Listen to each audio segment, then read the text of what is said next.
ಈಗ ಇದಕ್ಕೆ ಸ್ವಲ್ಪ ತಯಾರಿ ಮಾಡ್ಕೊಳ್ಳಿ, ಅದು ಕ್ರಿಯೇಟ್ ಮಾಡಿ ಆದಷ್ಟು ಜನಕ್ಕೆ ರಿಜಿಸ್ಟರ್ಡ್ ಸೇವಿಂಗ್ ಮಾಡಿ ಕೊಡಬೇಕು. ಎಲ್ಲ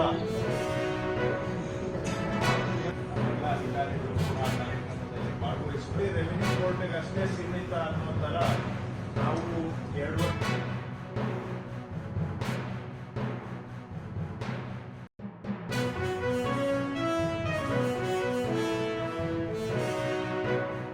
ತಪ್ಪು ಮಾಡ್ತಾರೆ. ಸ್ವಲ್ಪ ಕಟುವಾಗಿ ಹೇಳಿದ್ರೆ ಸರಿಯಾಗಿ ಮಾಡ್ತಾರೆ.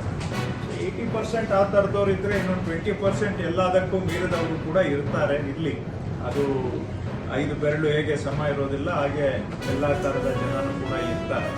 ಒಟ್ಟಾರೆ ಪ್ರಗತಿ ಆಗಿದೆ. ಈಗ ಇದನ್ನ ನಾನು ಹೇಳೋದು ಇಷ್ಟೇ, ಅದು ಬ್ಯಾಂಗ್ಳೂರಿನಲ್ಲಿ ಇಲ್ಲೇ ಅವಧಿ ಮೀರಿದಂಥ ಪ್ರಕರಣಗಳು 10,000 ಇದ್ದಾವೆ. ಸೊ ಸ್ಪೆಷಲ್ ಎಸಿಗಳು ಮಾಡ್ತಾ ಇದ್ದಾರೆ.